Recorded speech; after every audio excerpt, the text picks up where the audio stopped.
মাঘ মাস, রাতের শেষ প্রহর। প্রচুর শীত পড়েছে। সেই শীতটাকে আরও বাড়িয়ে দিয়েছে গুড়ি গুড়ি বৃষ্টি। বাইরে ঠান্ডা হাওয়া বইছে।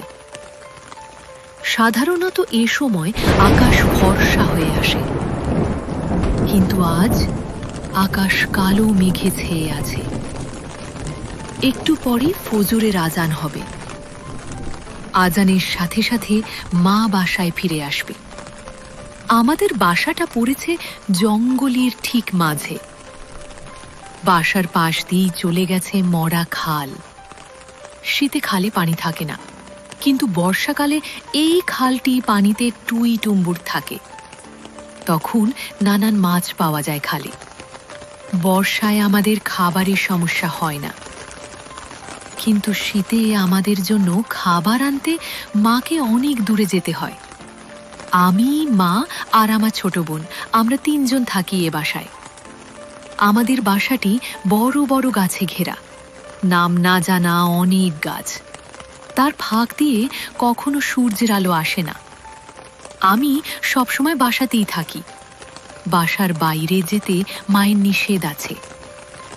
আমি কখনো মাকে এ বিষয়ে কিছু জিজ্ঞেস করিনি। আমি জানি মা ভয় পায়, আকোনা হারানোর ভয়। মা বাইরে গেলে আমি ছোট বোনটিকে দেখে রাখি। আমরা অনেক দিন ধরে এ বাসায় আছি, অনেক দূরে, যেখানে বড় বড় গাছগুলোর ফাঁকে ফাঁকে সূর্যের আলো খেলা করে। তারও আরও দূরে বয়ে চলেছে একটি ছোট নদী। নদীর উজানে পায়ে চলা মিঠো পথ চলে গেছে গ্রামের দিকে।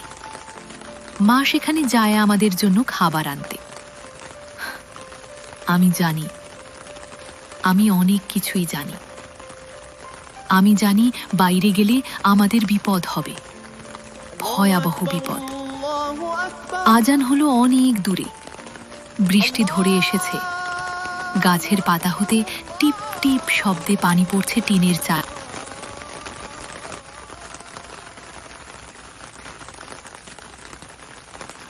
বৃষ্টি ধরে এসেছে। গাছের পাতা হতে টিপ টিপ শব্দে পানি পড়ছে টিনের চালে। তারই 2-1 ফোঁটা মাটিতে পড়ছে চুয়ে চুয়ে। বাতাসের তোড়ে দরজার কপাট নড়ছে মৃদু শব্দে। মার চলে আসার সময় হয়েছে। ভোরের পাখিরা জেগে উঠছে ধীরে ধীরে।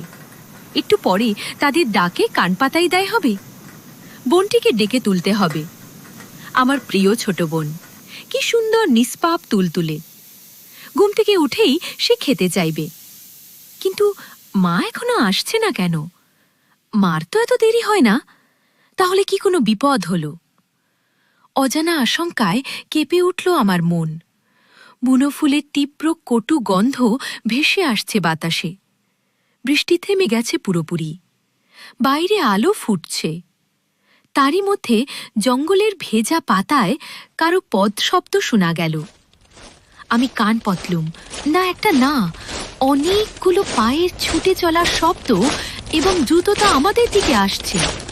ঝড়ে বেগে মা ঘরে ঢুকল, চোখে মুখে বিভৎস আতঙ্ক।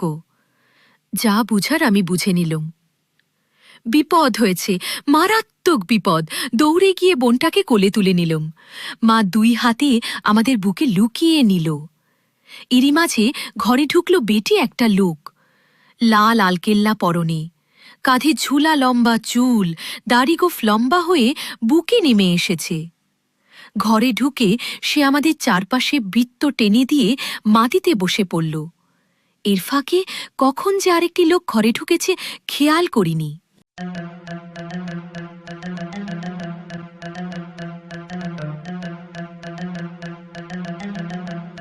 তুমি নিশ্চিত তারা এখানেই আছে? লাল আলকেল্লাওয়ালা জিজ্ঞেস করল দ্বিতীয় লোকটিকে। এখানেই আছে। এদের ভয়ে কেউ জঙ্গলে ঢুকে না। কেউই আর কোনো কথা বাড়ায় না। লাল আলকেল্লাওয়ালা তার কাজ শুরু করে। বৃত্তটির চারপাশে পড়া তেল দিয়ে আগুন জ্বালায়। মাঝে মাঝে মৃদু স্বরে মন্ত্র পড়ে পানি ছিটাতে থাকে বৃত্তের মধ্যে। অশরীরী অস্তিত্ব টের পাচ্ছে সে। দু ধায়ায় অস্পষ্ট হয়ে আসে দৃষ্টি। তারই মাঝে স্পষ্ট দেখা যায় আমাদের ভূত, বর্তমান এবং ভবিষ্যৎ। যে মায়া মৃত্যুর পরও তিনটি সত্তাকে আলাদা হতে দেয়নি, তার শেষ আজ এখানেই, এই বৃত্তের মধ্যে। মা আমার পাগলের মতো ছুটাছুটি করছে, কিন্তু বৃত্তের এই সীমানার বাইরে যাবার ক্ষমতা তার নেই। বোকা মা আমার, আমি তোমাকে অনেক ভালোবাসি। আমি মাকে ডাক দেই, মা আমাকে কোলে তুলে নেয়। নিস্তেজ হয়ে যাওয়া শরীরে ঘাড় ফেরাই। বোনটি মরে পড়ে আছে, সব সময়ের মতোই নিষ্পাপ, তুলে দেখে মনে হয় ঘুমে। আরেক হাতে বোনকে কোলে তুলে নেয় মা। বসে থাকি আমরা বৃত্তের মধ্যে, অপেক্ষা করি মানুষের নিষ্ঠুরতা শেষ হওয়ার।